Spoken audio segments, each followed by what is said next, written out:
ባለቅኔው ጊታሪስቱ ዘማሪና ወንጌላዊ አዲሱ ጉፔ በስጋ ሞት ነፍሱ ከዚህ ዓለም ድካም እንደምታርፍ በተረዳ ጊዜ በህመም አልጋ ላይ ሆኖ አዲስ የሰራውን መዝሙሩን እንዲህ ሲል ዘምሯል።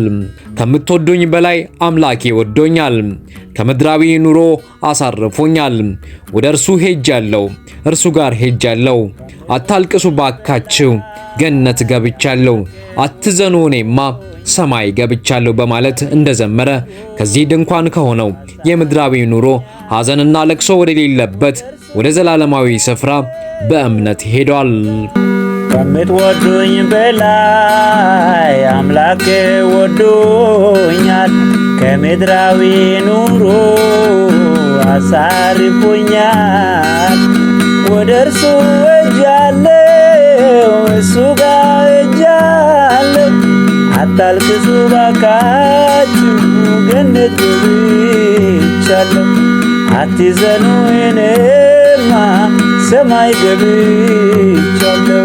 በጋሞ ዞን አርባ ምንጭ ዙሪያ ወረዳ ጫኖ ሚሌ ቀበሌ ተወልዶ ያደገው ዘማሪ አዲሱ ጉፔ በጋሞና አካባቢው በዝማሬና በቃል አገልግሎት ወንጌልን በማገልገል ይታወቃል። ዘማሪ አዲሱ በአማርኛና በጋሞኛ ቋንቋዎች ከ200 በላይ መዝሙሮችን አበርክቷል። ወንጌላዊ ዘማሪ አዲሱ በተሰጠው ጸጋ ወንጌልን በማገልገል ላይ ያለ ባደረበት ህመም በሕክምና ሲረዳ ቆይቶ ሰኔ 18 2017 ዓ.ም በተወለደ በ36 ዓመቱ ከዚህ ዓለም ድካም አርፏል። የአገልጋይ አዲሱ ጉፔ የሽኝት መርሃ ግብር በተለያዩ መንፈሳዊ ስነ ስርዓቶች በሺዎች የሚቆጠሩ ወዳጆቹና የሚያውቁት በተገኙበት ተካሂዷል።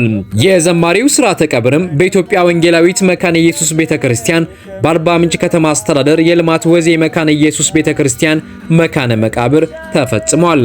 ሞት ያለ መሰንበት አለ፣ ባሕሩ ያለ መሻገር አለ፣ ሸለቆ ያለ መውጣት አለ፣ በኢየሱስ ሁሉን ማለፍ አለ።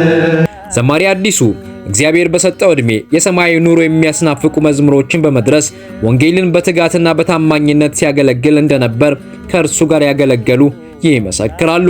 ከሕፃንነቱ ጀምሮ ሌላ ዓላማ የሌለው እግዚአብሔርን ብቻ ለማገልገል የሚፈልግ በዚህ ምድር ላይ ምንም አይነት ፍላጎት የሌለ ለምድራዊ ነገር አንድም ቀን ጉዳይ ነው ብሎ ለምድራዊ ነገር አስቦ ማያቅ በምድር ላይ ከኖረበት ሙሉ በማለት በሚቻልበት እድሜ አብላጫውን እድሜ ለጌታ ቤት ከሕፃንነቱ ጀምሮ የዘመረ ያገለገለ በጣም እግዚአብሔር አገልጋይ። እናንተ ከምትወዱኝ በላይ እግዚአብሔርን እንወዶኛል። ከዚህ በኋላ እኔ ወደ ገነት ገብቻለሁ፣ እኔ ወደ ሰማይ ገብቻለሁና በአምላኬ ዘንድ ነኝ። ከዚህ በኋላ ለኔ አታልቅሱ፣ ብቻ እናንተ በእምነታችሁ በርቱ፣ ጽኑ የሚል መልእክት ነበር ያስተላልፈው። በጣም ታዛዥ ነው። የትም መዘመር የሚችል ማለት ነው።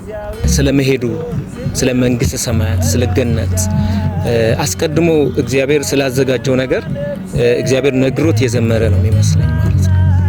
ሳያርፍ ነው ገነት ገብቻለሁ ብሎ የዘመረው ማለት ነው። ስለዚህ በዚህ መንፈስ ሁል ጊዜ መኖር አለብን ማለት ነው።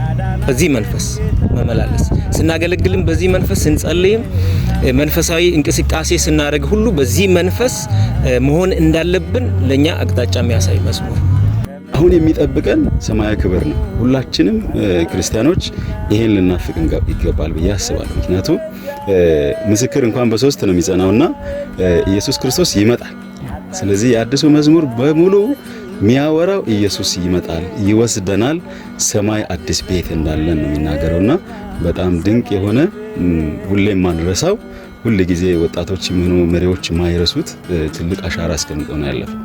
እድሜውን ለወንጌል በመስጠት የምድርን ኑሮ ንቆ የምስራቹን ወንጌል አገልግሏል።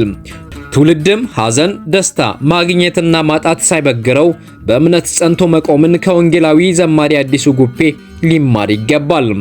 ዘማሪና ወንጌላዊ አዲሱ የሰራቸው በርካታ መዝሙሮች አሉ። ቤተክርስቲያንም መዝሙሮችን በአልበም ደረጃ ማስመረቅና ልጆቹን ለመደገፍ እንደምትሰራ ተገልጿል። እንደ ቤተክርስቲያን አሁን አዲስ አልበም አለ ኦልሬዲ ያለቀ። እግዚአብሔር ብረዳን እሱን አልበም በጣም በሰፊው እናስመርቃለን ብለን ተስፋ እናደርጋለን። ከዛ ውጪ ደግሞ አዲሱ 3 ልጆች አሉት። ሚስቱ ስራ የላትም።